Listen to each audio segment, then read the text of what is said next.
So that is something in LSR. You can also use the generic t-test function. It's a little bit harder to remember how you format these unless you get used to them. But you can use t.test, and depending on the way that you put in the output, it will know to run either a one sample, independent sample, or paired sample test. So when you're running a one sample test, you're going to say what the variable is that you're looking at. In this case, it's grades that you're looking at, and then you use the mu to specify the mean that you are comparing to.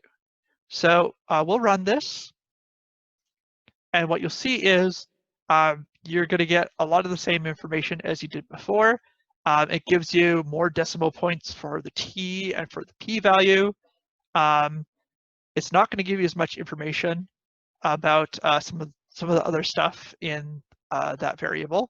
But say you needed the p-value to be more points, running this analysis would give you that information. For independent samples t-tests, you're going to want to say formula equals, and the first variable that you list is the variable that you're trying to see a difference on. The second variable that you list is the grouping variable. So again, this is pretty similar to what we found up here, right? And data equals Harpo, the same. So this is formatted very similarly. So you run this, and again, the output's going to look slightly different here, but rather than this being 0.054, it's 05361 because again, it's rounding out to more points. And for the paired sample t-test, with this, you are going to run where you're looking at within Chico is grade test 2.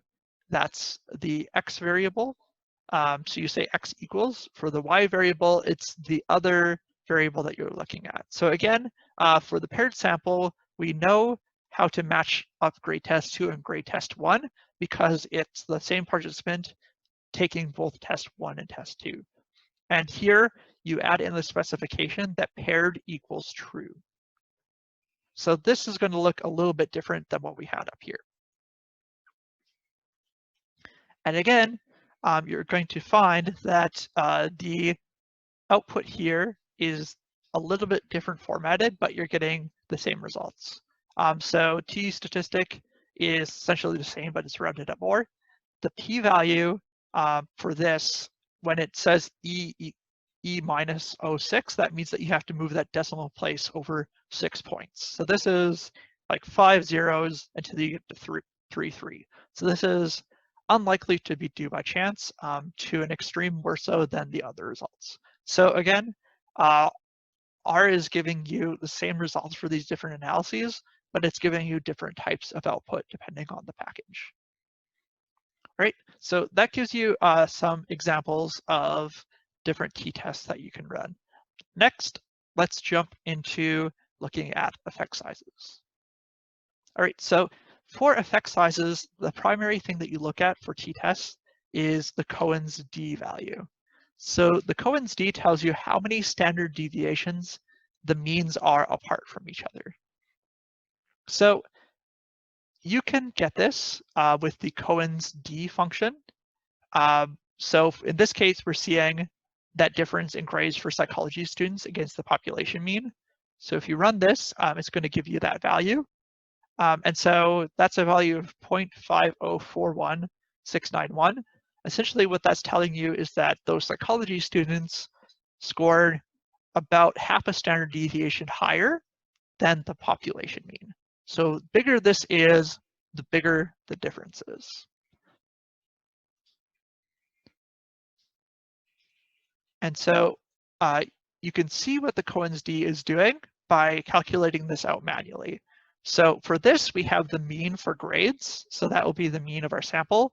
We're subtracting the mean of the population, and then we're dividing that by the standard deviation of grades. And so assuming R isn't going crazy, it should give us exactly the same results. And you see that it does. So Cohen's d isn't anything complicated. It's subtracting the means and then dividing by the standard deviation. Right, so with this, you can also do this with independent samples.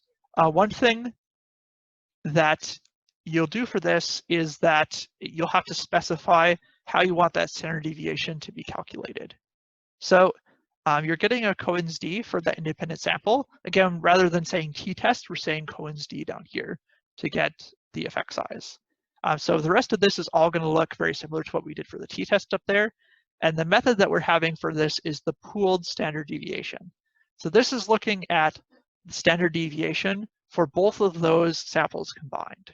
So let's run this and look at that, and then let's talk a little bit about what a pooled standard deviation is. So what you're seeing is that for Anastasia and Bernadette as a tutor, the standard deviation difference is 0.7395614. And so the standard deviation that's being used here is referred to as the pooled standard deviation because this is the standard deviation if you include both Anastasia's and Bernadette students combined. And this makes sense because it's looking at the standard deviation for all of the participants. So just using the pooled standard deviation works well if those standard deviations for those samples are roughly equal to each other. You'll remember that that assumption wasn't met for this data.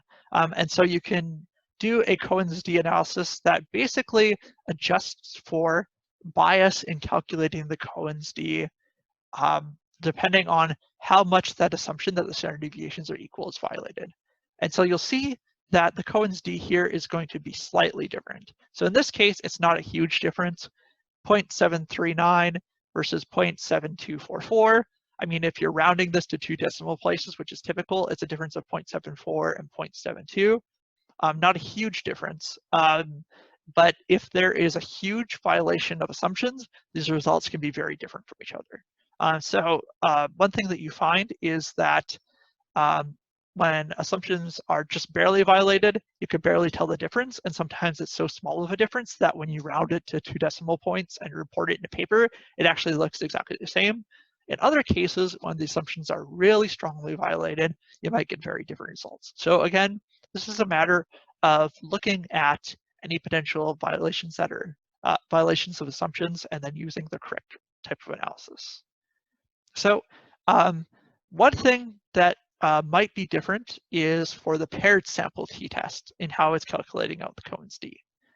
So you'll remember that we could either do the difference score analysis, or we can run the analysis with the original standard deviations and run it similar to an independent samples test, where we're using the standard deviation for, say, the first grade and the second grade. So let's run the Cohen's d for the first one and the Cohen's d for the second one. So the Cohen's d for the first one, you get 1.447952. If you run the second one, it should be a little bit smaller.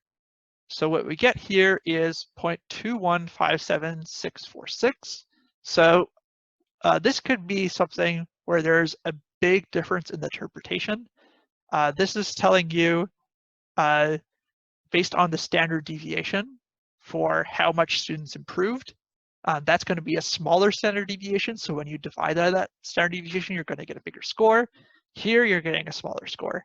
In most cases, when you're doing a paired sample t-test, what you actually want to get is the standard deviations for each of the 2 groups, and then use the pooled standard deviation for those 2 separate groups. You actually don't want to have the Cohen's d for the difference score under most circumstances. This is a more informative way of looking at that effect size in most circumstances. So if you learn more about statistics, you might get into different circumstances where you use one or the other. Either ones can be useful, but in general, when reporting results, you're going to want to use this one. Right. So we were talking throughout some of the earlier analyses about different assumptions of t-tests being violated, but we haven't looked into the possibility that variables might not be normally distributed. So one thing that you can do with your data is take a look to see, are the data normally distributed or not? And then if it's a big violation, you could do a different type of test. So with this, I'm going to create a normally distributed variable so that we can take a look at it. Oh, and I somehow deleted that. So what I'm going to do is grab this first of all and run this.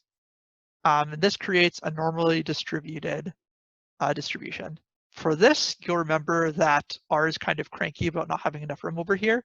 So before I run this, I'm going to make a little bit of space here. And I'm going to run this to make a histogram over here. So this is something that I just had R randomly generate, but if you just make this normal distribution, on average, it's going to look like there's a lot in the middle, and there's just a few when you get into the extremes. Again, this is kind of that bell curve normal distribution. And what you can do here is you can make a QQ plot. And the QQ plot is something you can use to visually look at how much violation there might be of normal distribution. So when you plot this, again, it's kind of hard to make this not look ugly unless you put a lot of work into it. But if you want to interpret this, I would say make this look like an actual square, and then it's easier to interpret. So if there is this diagonal line that goes directly from the bottom left to the top right, that's what it looks like if you have a normal distribution. If it's like whipping way out over here or way over here, that would suggest that it's not normally distributed. You might be saying, well, how do you know if it's enough not normally distributed, or is that kind of a guesswork? It is a little bit of guesswork. It's kind of just looking at your data. So you don't want to make decisions. Let's say if you have a rule that it's this much of a violation, you use a different test. So this is something to use to make sense of your data. And then if it looks like it is a little bit different, you can then run a Shapiro-Wilks test. And this will give you an exact value for how much there's a violation of normality. All right, so when we run this, we can then look down here to see how much of a violation there is of normality. And I'm having some problems here because I didn't get rid of all this stuff. Let's try running that again without all those graphics up there. So this is giving us the Shapiro-Wilks normality test. And so what this does is it tests if your data is statistically significantly different from a normal distribution. So if you want that assumption of normality to be met and not have to worry about it, and you're hoping that this p-value is actually greater than 0.05. So this is telling you the W here is 0.99108. If it's a perfect normal distribution, this will be 1. If it's really low, like close to 0, that's a very not normal distribution. If it's a lot higher, that's also not a normal distribution. So here you're seeing the p-value tells you it's close to a normal distribution, which it should be because we randomly generated a normal distribution in R. So it'd be really weird if that happened. But I guess it would happen 5% of the time that it doesn't work out. So that's something that you can do to look at if a distribution is not normal. So what do you do if your data are definitely not normal? So you, for t-tests, I would say most people are going to run a typical t-test unless the distribution is very far from normal, because the way that you adjust for this really alters how you interpret those results. So with this, you can use a Wilcoxon test. I'm going to go through how it works, and then we'll talk a little bit about when you might or might not use the Wilcoxon test. So let's load up this data set here. And this is kind of a silly example here. So there's this awesome variable, and there's awesomeness scores, and there's a group A and a group B. So what we can do here is, rather than doing a typical t-test where we're comparing the mean for those, we can look at this using the function wilcoxon.test.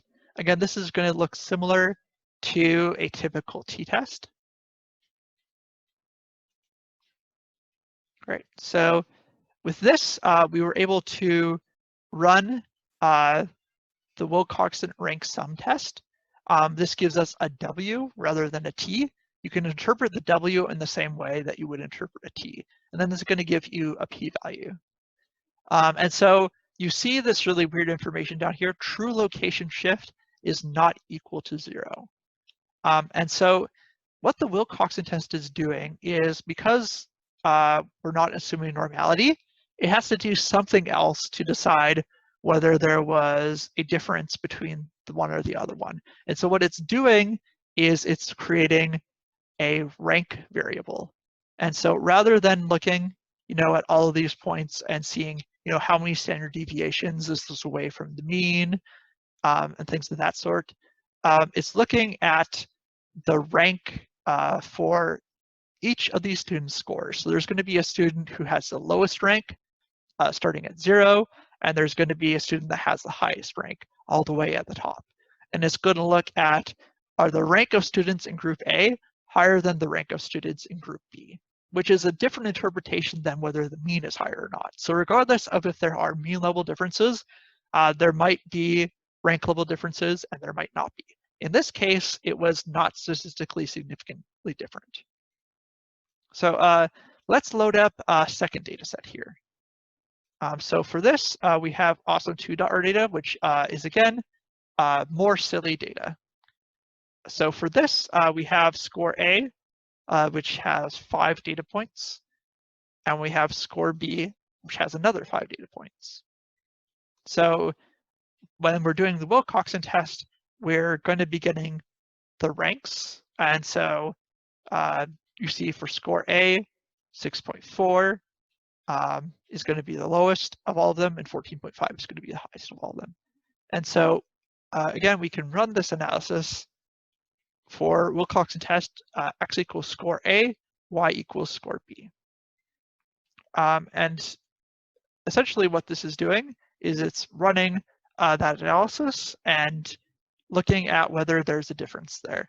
So you find that, again, in this analysis, that's not a statistically significant difference with that rank change. So with the Wilcoxon test, you might be thinking, I'm not really sure how to interpret like the rank of all of the students' scores with this. Why are we using a W instead of a T? Can't that, bias the results? It definitely can. This is something that is not used very much because often with these variables, the reason that we're looking at how much variability there is on a distribution is because we care about there being a smaller difference or there being a larger difference. So this is a case where if you're okay with interpreting the relative rank in a distribution as the thing that's significantly different for groups, you could use a Wilcoxon test, but you don't want to just jump into this because there's a violation of normal distribution. You want to do this because it also makes sense to do. So this is kind of, again, a backup plan. Again, there's certain analyses that you talk about in stats classes that you don't use as much. Wilcox test is something, again, that not all those psychologists use, but this is something that you might run into if you're using data that are not normally distributed and maybe it doesn't even make sense to, so you might use this as an alternative. You interpret it the same way, essentially. So with that, I used this first example where we're comparing those two means, but I'll just go through and show you that you can also do this with a single sample test. So with this, I'm pulling up just another data file from the textbook, happy.r data. So there is this variable called happiness. And so with this, you can look at happiness before and after an event. You get this change variable. So negative 24 basically means it went down 24 after for that participant. And so you can use that change variable on happiness, which again, I'll show you here is that third variable here. And you can see whether that change is different from 0. And with this, rather than it being maybe the mean level difference, it's whether there's a difference in the rank change for that. So you'll run this analysis. This gives you a p-value of 0.03711. It's going to give you a sign rank test, which is showing whether there is a negative change or a positive change, and you're seeing if there was more negative change versus positive change than you would expect by random chance. So you get a V rather than the W. Again, you can interpret this similarly to what you did with the t-test. And so this might be a case where maybe you don't care as much about how much it changed, you just care if people got more or less happy. And in this case, all you're looking at is, okay, there's a statistically significant difference, and overall, you could look and see that the average was in a negative direction, and you'd say, okay, overall, people became less happy. Of course, in this case, you're not able to interpret, how much of a difference there was, only whether or not there was a difference. And you can also do this test if there are paired samples. So this is looking at happiness before and happiness after. And this is for a repeated measures test. And so you can do a Will-Coxon repeated measures test. And you'll see that this actually gives you the same data. Again, that's because using different scores and seeing if that's different from 0 will give you the same results as if happiness before and happiness after were different from each other. But again, this is interpreting it with those ranked scores. So there's this whole universe of different types of t-tests. If I wanted to, I could teach you a bunch of other different t-tests, a bunch of different stuff for different assumptions being met and working with different distributions, all of that type of stuff. But I'm hoping that you got some of the basics of it. And for most of the circumstances that you'll work with psychological data, you'll be able to figure out which t-tests that you use for different situations. So next, we'll go to a few different examples, and we'll try to figure out with Raja what type of t-test that he should use. Right, so let's go over some examples with Professor Raja on how he might want to use different types of t-tests depending on what type of analyses he's going to be working with. So for the first example, let's imagine that he's doing some analyses for his Instagram posts, and he has his fans on Instagram, which he actually has, and he wants to see how much people approved of his latest Instagram post and whether that is higher than his average post. So how good did it go on Instagram? So he posts this picture on Instagram, and he knows from his past posts that on average, he gets rated a good boy 13 out of 10. He has data from 50 of his fans, because he surveyed them, and they rated this picture a 15 out of 10, and the standard deviation for that is 2. So which test do you think we should run? So Raja, what do you think? So let's look at what the answer for this is. So with this, the best answer is a single sample t-test. So in this case, you're looking at a known population mean and you're comparing your sample to it. So with this, we'd be able to look at this and say, it looks like at a glance that this post is rated higher than the average post with this made up data here. Based on the standard deviation in the population, this would be statistically significant if you actually ran this. If you knew the population standard deviation, you would actually be able to use a z-test here, and you would have more power to detect an effect. But in this case, since we don't know the population standard deviation, we have to estimate it with sample standard deviation, which is why we'd want to use a t-test here. Great, so let's go to the second example. So let's say that Raja wants to run an experiment on his owner, who would be me. So I'm the participant here. He wants to see if when he does puppy dog eyes, if after doing that, he's going to get more treats out of me. So, that's probably true, but let's say we're running that experiment. So he gives puppy eyes, and each time that he does that, he records how much food he's getting before he does puppy dog eyes and after he does puppy dog eyes.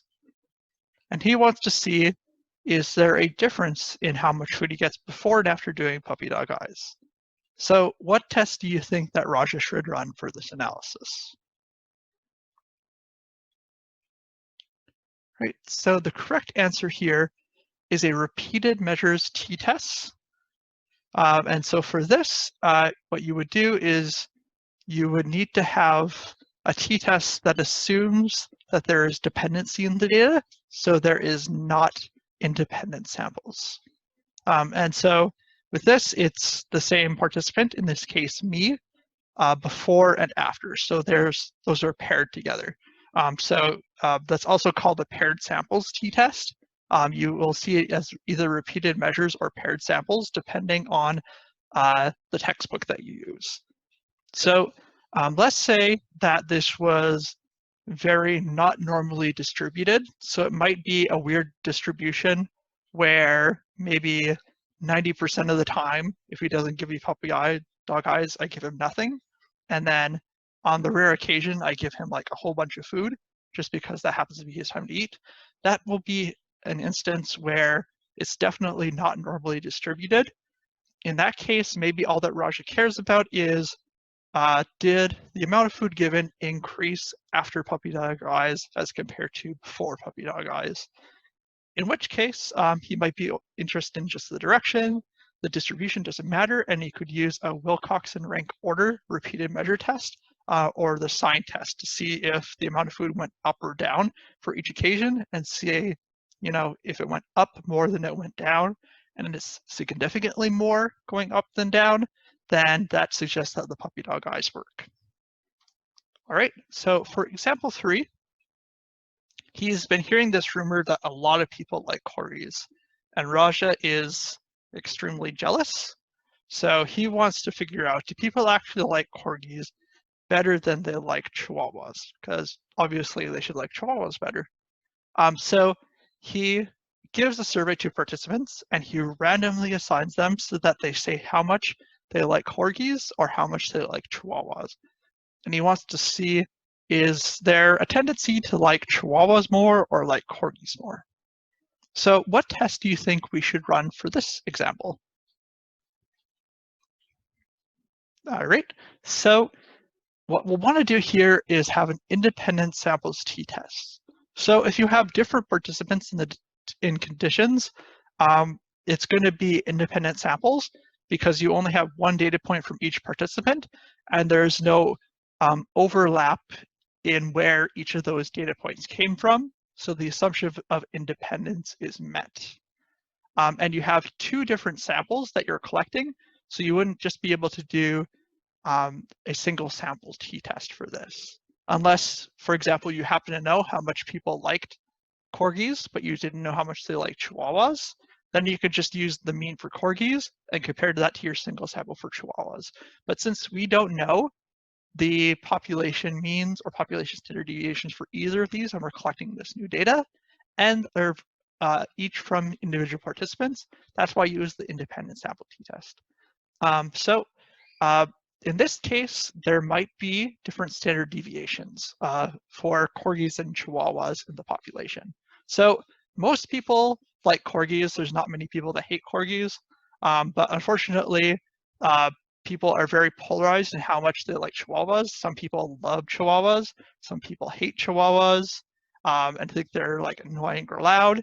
And so this might be a situation where you'd want to run an analysis not assuming homogeneity of variance if you think like it's going to be pretty close together near the top end for corgis, and for the chihuahuas it's kind of going to be all over the place.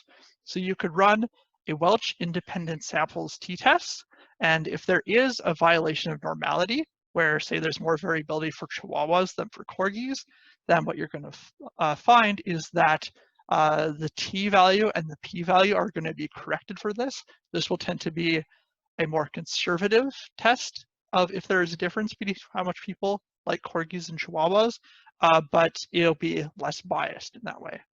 Right, so hopefully these examples were helpful for you to think through how to run different t-tests and how to decide on which t-test you should run.